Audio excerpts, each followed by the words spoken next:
8 फरवरी को अजित पवार और शरद पवार की एनसीपी एक होने वाली थी। जी हां, यह सनसनीखेज दावा किया है अजित पवार के करीबियों ने, जिसके बाद महाराष्ट्र की राजनीति में हलचल तेज हो गई है। दावा किया जा रहा है कि अजित और शरद पवार के बीच विलय को लेकर कई बैठकें हुई थी।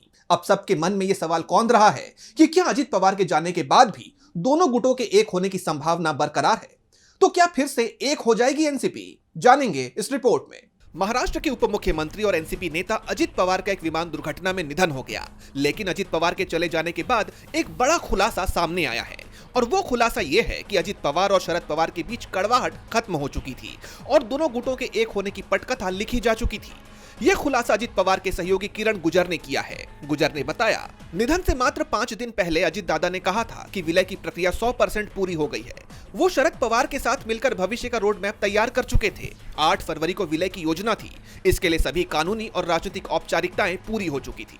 जैसा आप जानते हैं कि 2023 में अजित पवार ने अपने चाचा शरद पवार से अलग होकर एनसीपी के 2 धड़े कर दिए थे, लेकिन अब 2026 में एनसीपी एक होने वाली थी, मगर किस्मत को कुछ और ही मंजूर था। 28 जनवरी को जिला परिषद चुनाव के प्रचार के लिए अजित पवार चार्टर प्लेन से बारामती के लिए निकले थे। उड़ान भरने के कुछ देर बाद ही उनका विमान दुर्घटनाग्रस्त हो गया, जिसमें उनकी जान चली गई। राजनीतिक गलियारों में चर्चा है कि यह विलय सिर्फ भावनात्मक नहीं बल्कि रणनीतिक भी था।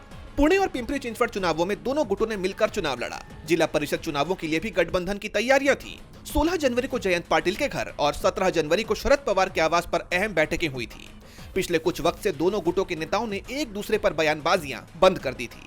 अजित पवार के निधन से महज कुछ दिन पहले शिवसेना यूबीटी के सांसद संजय राउत ने भी दावा किया था कि अजित पवार महाविकास आघाड़ी में शामिल होने वाले हैं। उन्होंने कहा था, मुझे लगता है कि अजित पवार शरद पवार के साथ महाविकास आघाड़ी में शामिल होंगे, क्योंकि शरद पवार हमारे साथ हैं। उनकी पार्टी महाविकास आघाड़ी में है, अजित पवार महायुति में है, फिर भी उन्होंने महाविकास आघाड़ी का साथ दिया है। ऐसे में उनके खिलाफ महायुति में कार्रवाई की जाएगी।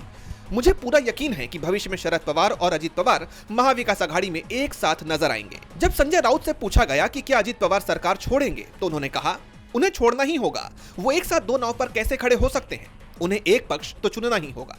लेकिन अब अजित पवार के जाने के बाद सबसे बड़ा सवाल यह है कि क्या अब भी एनसीपी के विलय की गुंजाइश बाकी है? जानकारों का मानना है कि अजित पवार दोनों गुटों के बीच सबसे मजबूत कड़ी थे। जयंत पाटिल और शशिकांत शिंदे जैसे नेताओं ने पुष्टि की है कि कैबिनेट फेरबदल और नए चेहरों को लेकर भी अनौपचारिक चर्चा हो रही थी। अजित पवार के जाने के बाद अब विलय की समय सीमा बढ़ सकती है, लेकिन प्रक्रिया पटरी पर बनी हुई है। शशिकांत शिंदे ने बताया, विलय की बातचीत पहले से तय समझ के अनुरूप चल रही थी। अजित दादा ने कहा था कि नगर निगम चुनावों के बाद हम एक साथ आएंगे। अब प्रक्रिया में थोड़ी देर हो सकती है, लेकिन दिशा वही रहेगी। अब अजित पवार के जाने के बाद तो फिलहाल महाराष्ट्र की राजनीति कुछ दिनों के लिए जैसे थम सी गई है, लेकिन समय बीतने के साथ ये देखना होगा कि इन दावों में कितना दम है।